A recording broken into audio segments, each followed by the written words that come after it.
This conference will now be recorded. Well, thank you, Nan. I appreciate you setting this up, and thanks for those who joined us this morning. I think that we can spend maybe 25 or so minutes together just discussing some rural issues, but a lot's happened since 2020. As many of you know, during the 2020 general session, SB 95 reshaped many of GoEd's rural programs. And during the pandemic, we haven't been able to be on the road as much as we'd like to. So for a starting point, I thought that it would be good to review kind of who we are, what we do, and then we'll get into some of the legislative things that we're tracking this year. Okay, let's see, I'm unable to click forward to the next slide, so just give me 1 second. There we go. So here is our team, and I would just say our team is as good as any team that's out there. We don't have a lot in terms of numbers, but we have a lot in terms of passion and commitment and love for rural Utah. So James Dixon, Nan Anderson, Rebecca Dilge, I'm part of this team, and then many of you know Stephen Lisenby, who Governor Cox recently appointed to be his senior rural advisor. So while he's not part of GoEd's rural development team per se, he is an advisor and an extension of our office.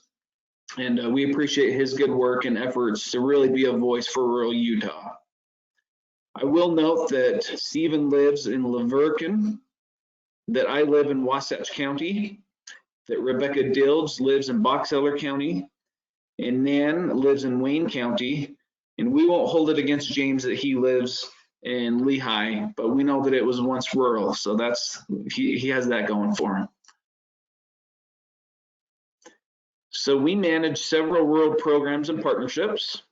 Many of you are familiar with the Rural Co-working and Innovation Center grant program, the Rural Economic Development Incentive, or READY, Enterprise Zone tax credits, targeted business tax credits, the Rural County Grant Program, which was new last year, and we'll go into greater depth in a minute, the Utah Rural Jobs Program, new this year, a pilot program called the Main Street Pilot Program, and finally, the Broadband Center for the state, and we'll discuss those in further detail. We also leverage many partnerships. We don't work in a silo. We try to work closely with contracted partners. So we actually do contract with World Trade Center Utah and appreciate the good work they do. Same thing with the Utah Association of Counties. We also contract with EDC Utah, who are wonderful partners, with the SBDC network. So the way that contract works is the SBA contributes funding to the SBDCs, and so does the state through GoEd. And then also with the Kim C. Gardner Institute at the University of Utah.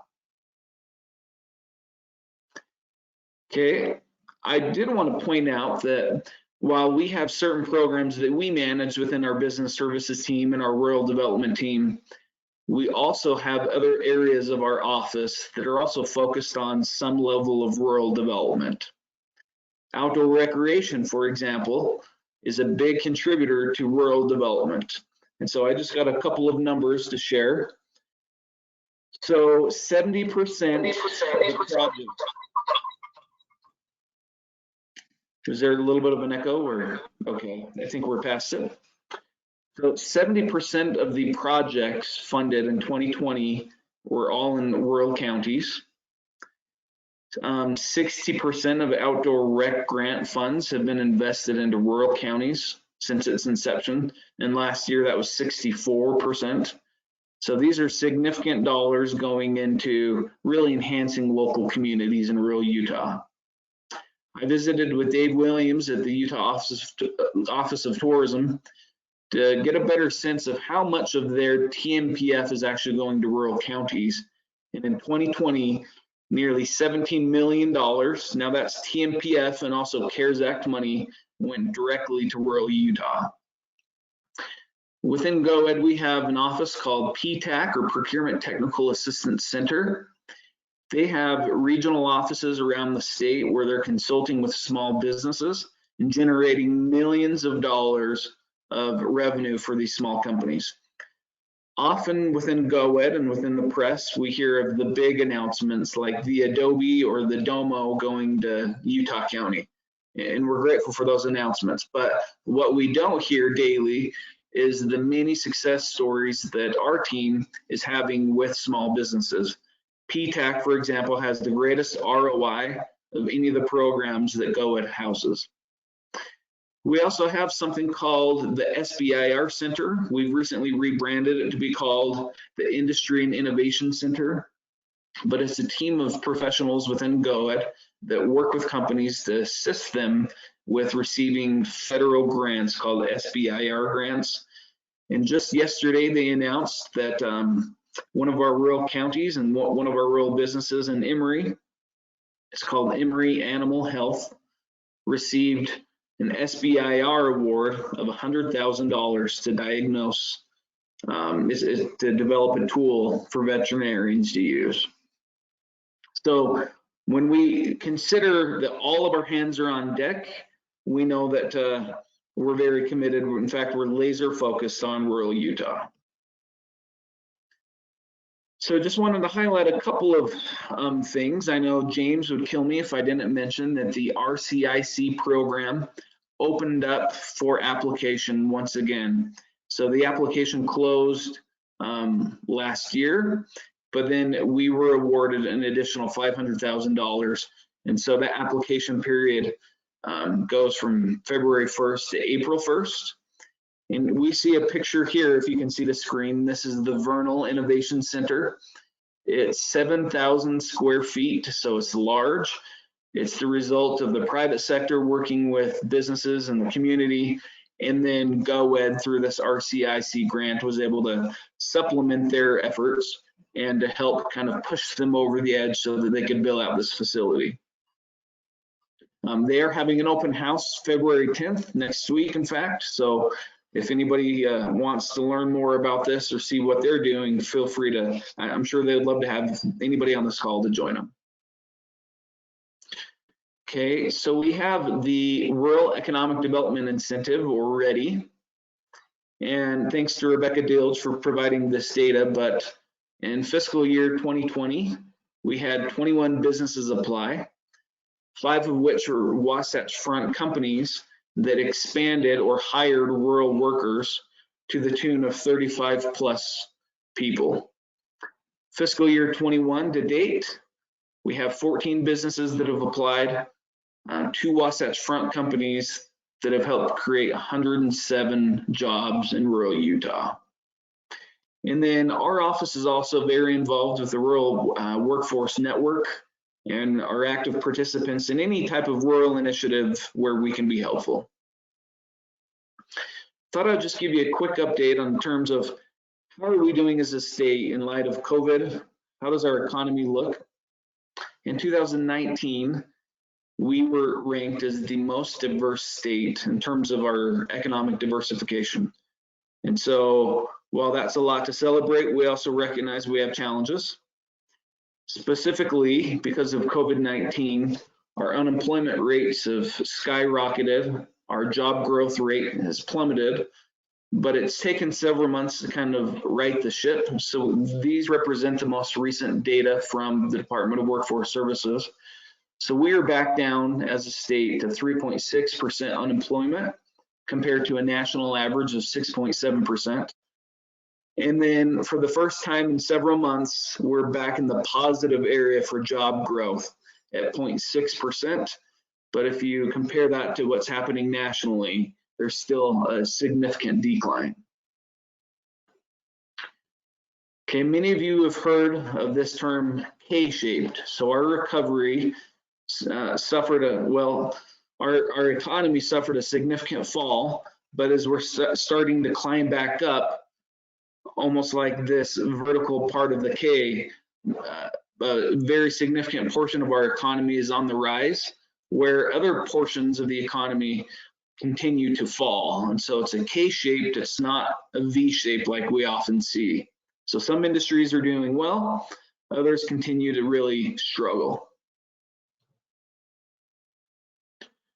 And here's a quick snapshot of our job loss rate by county. So as you can see, Summit County suffered the greatest job loss because of the pandemic, 13.3%. We've seen many of our rural counties at the top of this list: Duchesne, Carbon, Box Elder, Garfield, Kane. But then if you look down, there's some that have actually grown during this time: Juab, Davis, Emory, and Rich County. So many of you are familiar with the programs that the legislature created. GOED was asked to manage 11 specific programs and to allocate nearly $174 million of CARES Act money to local businesses to support the economy. So here's just a quick snapshot. I won't go through each number, but as you look at the different grants, we have the Shop in Utah, the Commercial Rental Assistance, Utah Hospitals, Learn and Work, Tourism Recovery, Meet in Utah, the Small Business Bridge Loan, the Oil, Gas, and Mining Program, Live Events Grant, Safe in Utah, A Mask for Every Utahn, and the In Utah campaign. So we had numerous contracts and distributed a significant amount of money, and we really saw the greatest value, and this was based on industry input, with the Shop in Utah, where we would pass along, or businesses would pass along, the savings to the consumer in exchange for grant money. So to date, we are out of any type of CARES money. We're tracking closely to see what happens with Congress, to see if they allocate any more money. But it was a really quick turnaround, a really heavy lift for our office. Okay, let's talk about some of these grants. 33% of the recipients had between 1 and 5 employees. The majority of supported businesses had 10 or fewer. So really, a lot of the money went to the small mom and pop shops. Okay, what about rural? 27.3% of all of the awards were given to rural counties, which represented 30% of the funds. Okay, and those are just kind of the flip numbers for urban. Ryan, excuse me. Yes. We do have a question back a couple of slides before in terms of the counties that lost or actually gained jobs. Yes. Mm-hmm. The question is, where is Iron County on that list? Yes, and also I don't see Wayne County on there. That's a good question. This was just a snapshot from Workforce Services, so we could find that number, but it wasn't included on this graph for whatever reason. Great, we'll check it out and get back to you, Steve. Thanks, Ryan. You're welcome. Who's that? Steve who? Steve Swan. Okay, Steve, we're happy to find that number and track it down and get it back to you. So we talked about kind of where many of the dollars went. Okay, in terms of industries, 19.4% of the dollars were awarded to the food and beverage industry, so nearly a fifth of all of the dollars. Okay, if you look at funds by industry, we saw that leisure and hospitality and healthcare and food and beverage really got the lion's share of the funding. Okay, the Shop in Utah by far distributed the most amount of money to businesses. And Vicki Varell and her team did a very admirable job of trying to keep things open when everything else was shutting down. An example is they allocated just over $500,000 to national parks to provide assistance to shuttling visitors. And so we tried to be as creative as we could be to help support, tourism as an essential part of our economy. So many of you have seen the billboards for In Utah. It's the umbrella campaign for a lot of our COVID response for the state. We were able to partner with an ad agency in Salt Lake called Rumor Advertising and launch this In Utah campaign. And that includes little taglines like Shop in Utah, Safe in Utah, and Create in Utah. We actually really like this because we feel like it's very we can do a lot with this. So we could say innovate in Utah or invest in Utah. And I think really the sky's the limit. Here are a few examples. We've had a robust marketing campaign with billboards, radio ads, TV interviews, social media ads. And so the goal here is to really foster a sense of security so that the consumer isn't afraid to go into the small business, the local business. So the goal is to really foster that confidence so that businesses can stay open. And so far, we've seen significant amount of traffic and support for this campaign. The other part of that campaign is a mask for every Utahn. We see a picture here of a couple of the masks. It's fun when we're out and about in Salt Lake or other parts of the state. Just in St. George a couple of weeks ago when I went with my family, walked into a store and sure enough, somebody was wearing an in Utah mask. So it's fun to see people really kind of buying into this campaign. Maybe they're not buying into it. Maybe they just love the mask because it's really comfortable. But we distributed, let's see, 1.24 million masks. Okay, we also manage the state's coronavirus updates. So you can just access this page on our website, which is business.utah.gov, or directly to coronavirus.utah.gov. Okay, so many people have wondered, what does 2021 and the next 4 years look like under Governor Cox's administration? So he has created 6 key priorities, the first of which is rural matters. He's also focused on education and creating opportunities for all.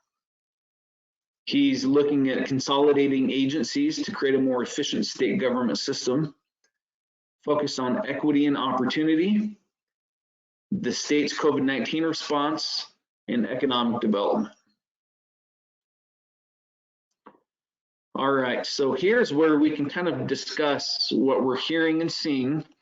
But let me just indicate that we're just 3 weeks into the session, and already we have a lot of rumors and a lot of things that are supposedly going to happen.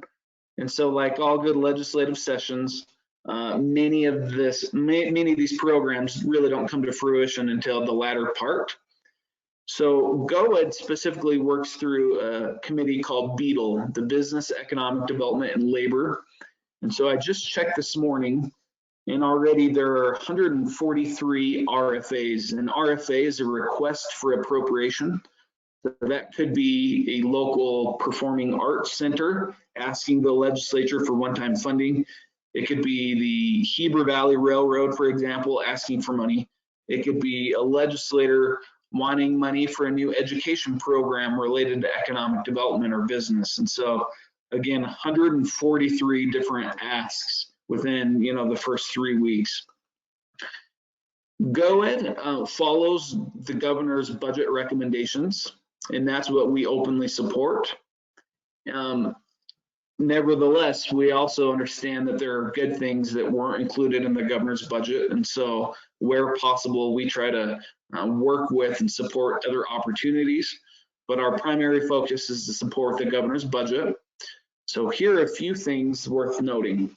Governor Cox recommended restoring the Rural County Grant Program with $3.2 million as one-time funding and $4.25 million ongoing. So many of you will recall that last year, Senate Bill 95, it dissolved a handful of rural programs that GOED administered, including the BEAR program. It stripped back the enterprise zone, the rural fast track.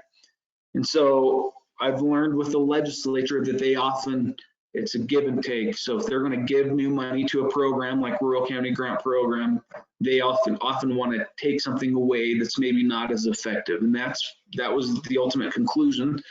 And so last year we were excited, we got funded, we were getting ready to roll with Rural County Grant Program, and then COVID hit. So in the 5th special session of the legislature, they stripped back all of Part B, and they stripped back Part A to the tune of just $95,000 per county. So we've been very active in trying to restore this funding. And if I can just kind of talk about the philosophy or the why do we want this money? For many years, GoEd would offer programs that were beneficial to some counties, but not necessarily beneficial to all. And I can speak from personal experience. I was the economic development director for Wasatch County for 8 years, and not all of the programs really moved the needle for us. So through a series of discussions and conversations and focus groups, we really came to the conclusion that counties needed to own their own economic development. So what Fallon's dealing with in her region may be very different than what maybe a rich county or a cash county is dealing with.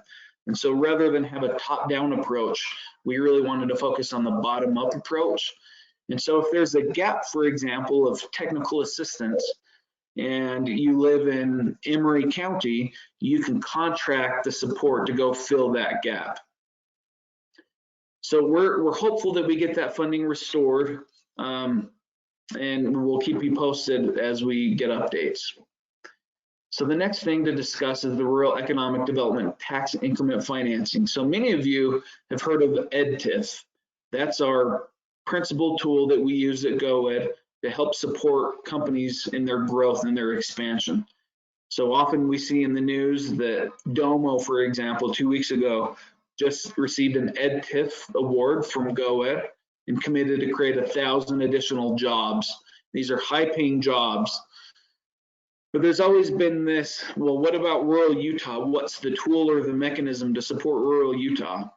So we're working with a handful of stakeholders to modify the existing EdTIF bill or program so that will now include a rural component as well, with lower standards, meaning Wayne County is probably not going to attract 1,000 jobs because of this program, but it might attract a great company that wants to hire 35 people, and that could be a big win.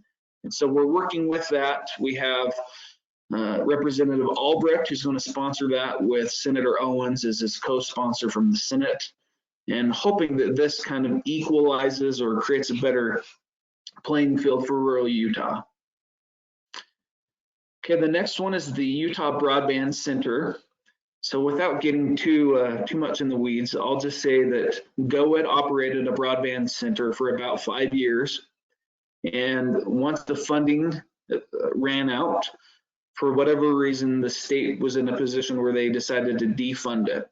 Well, we knew that it was still important to have kind of a representative representing broadband and working with an advisory council, stakeholders, industry.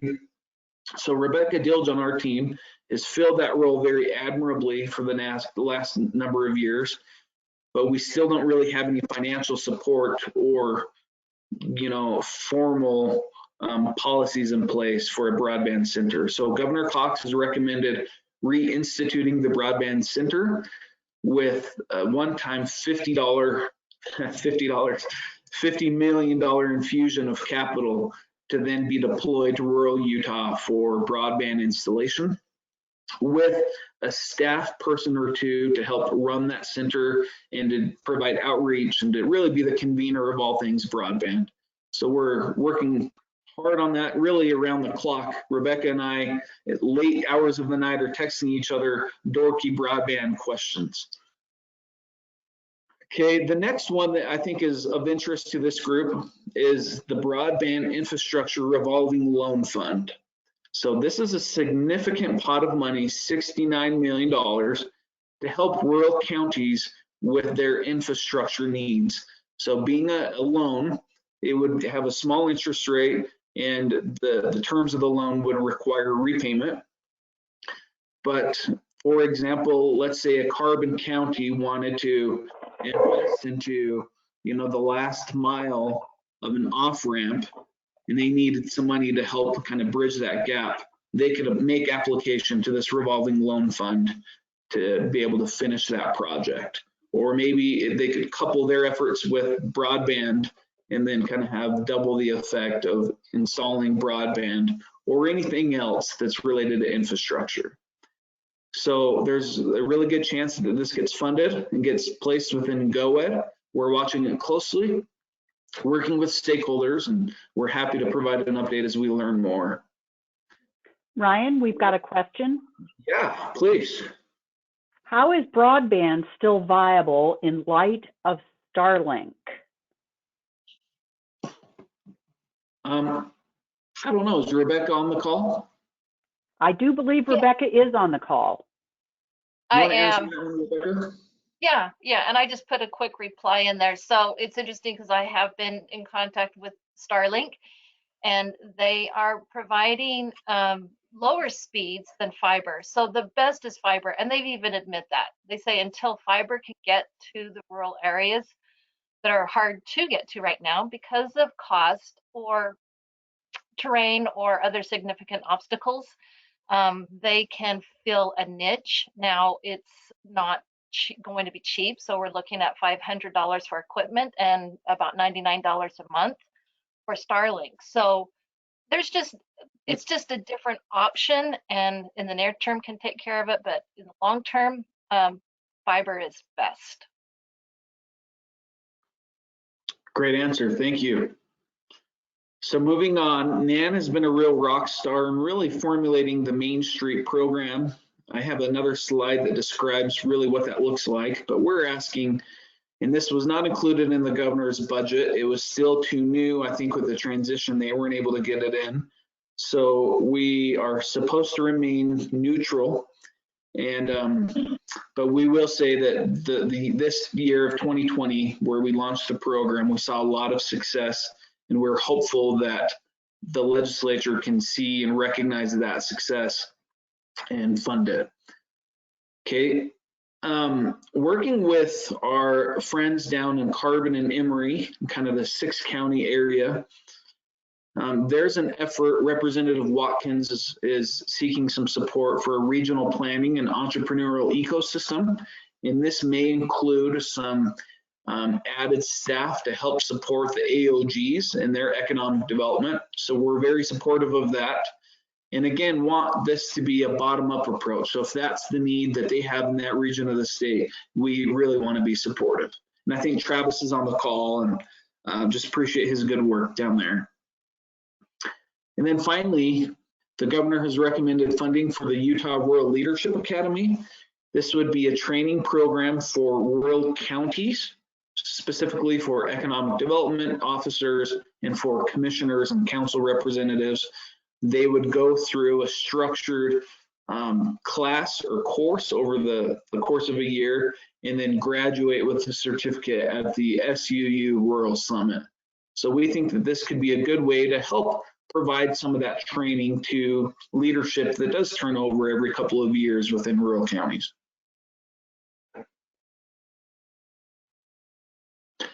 So I said I would talk a little bit more about Main Street program. So for many years, the state had an office that sponsored or supported Main Street development. And the idea is to focus on downtown revitalization, which is good for communities and also for businesses. And for many years, the state would offer grant money to different cities and towns so that they could really focus on their main streets.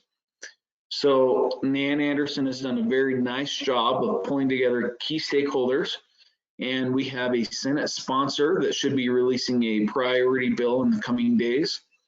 And this bill would include a tiered approach that could provide assistance to the smallest to the largest communities in Utah that want to focus on their historic downtowns. And funds would be used to support local efforts, placemaking grants, planning, training, and technical assistance, etc.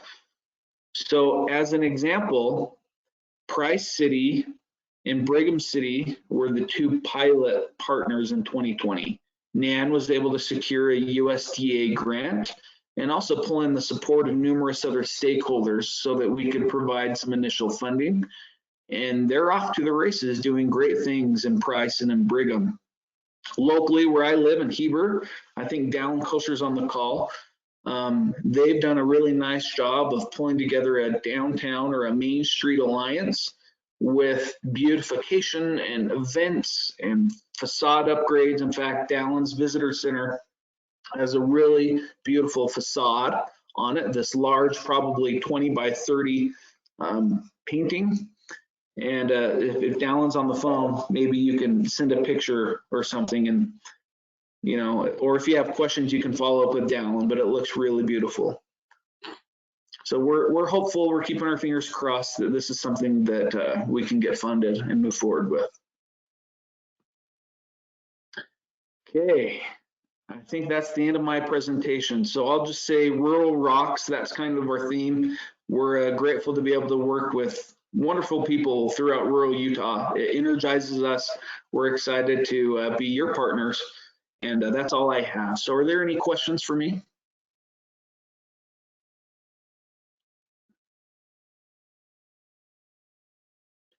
And by the way, Dallin's email is dallin@gohebervalley.com. So if you do want pictures, it looks really great with what they've done with the downtown.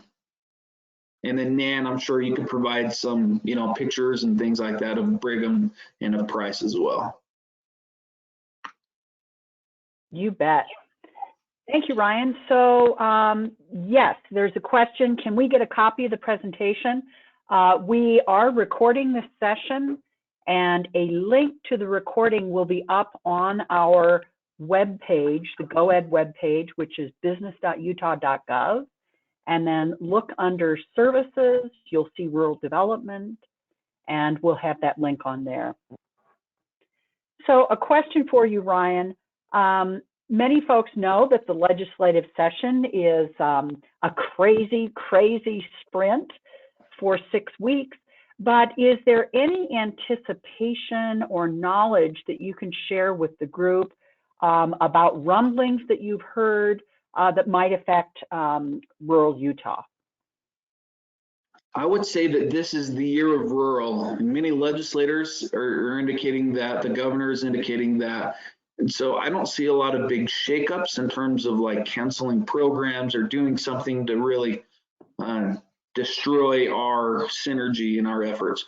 If anything, I think there's going to be new infusion in this revolving loan fund, into fiber, into rural county grants. And so it feels like the stars are aligning. My understanding is that this year's session has a little bit larger of a budget to work with. And so I think the sense is we're optimistic, we're hopeful that we can really make a difference in rural. So I don't know if that answers the question, but I think there's a sense of optimism.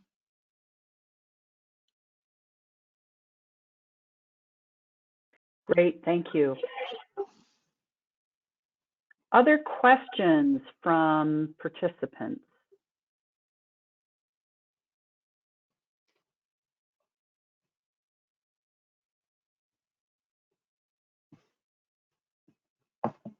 Ryan, have you got any thoughts on how individuals can be on top of bills that come up?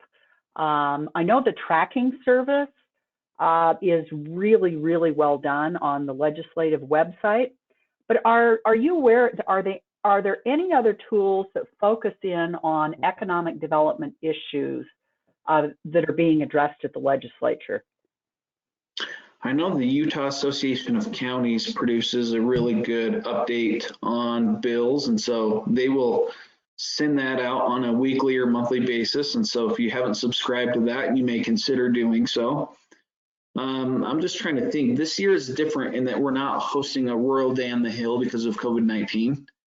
And so that makes it tricky for us to communicate, but we do have newsletters from GoEd and webinars and podcasts, and feel free to reach out to Nan or Rebecca or James or me, if you have specific questions. But I think everybody's just doing their best during these unusual times where not a lot of people are up at the Hill. Everybody's kind of participating virtually. So yeah, think about UAC, think about GoEd, think about the bill tracker from the legislative website. And then local chambers of commerce, quite frankly, often have advocacy committees or, groups that are following public policy. So you may work with your chambers as well. Another question, any statistics on rural population growth and impact to business? For 2020, I'm sure we could track that down. I am always surprised by how much data there is on the jobs.utah.gov, the workforce services website. If you were to go there, there's a little tab that says economic data. And if you click that, it'll provide a menu of options. So county by county growth, unemployment, job growth, population increase or decrease. And so it's a really great resource. But then correlating that with job growth, I think would require a little bit of kind of comparing and pulling together some reports. I think they use Tableau, which is the software system, and you may be able to run the simultaneous reports at the same time. We've got a question. Who do we need to reach out to regarding the Main Street program? Well, as I indicated, GoEd is supposed to remain neutral because it was not included in the governor's budget. But if partners on this call felt that this is something that you would like to support, we would encourage you to visit with your legislators, specifically those that serve on the BEDL committee, BEDL, Business, Economic Development, and Labor. And then Senator Darren Owens is the Senate sponsor. And so if you want to let him know of your support, I think he would appreciate that.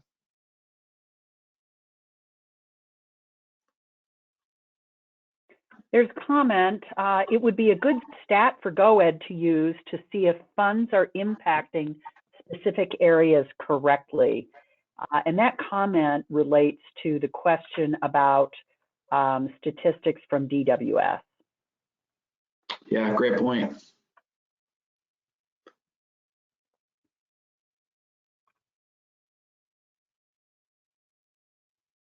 Any other questions for Ryan?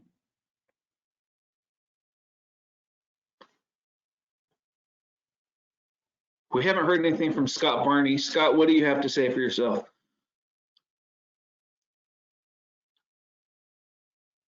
Well, I think you covered it all, Ryan. You and your team are really great. Well, it's always great to hear from our friend Scott. So any updates from OED? We are just moving forward with all the new federal administration's goals and plans and trying to be proactive instead of reactive. But You guys are doing great. thanks again for having us today. Thank you. Last call for questions.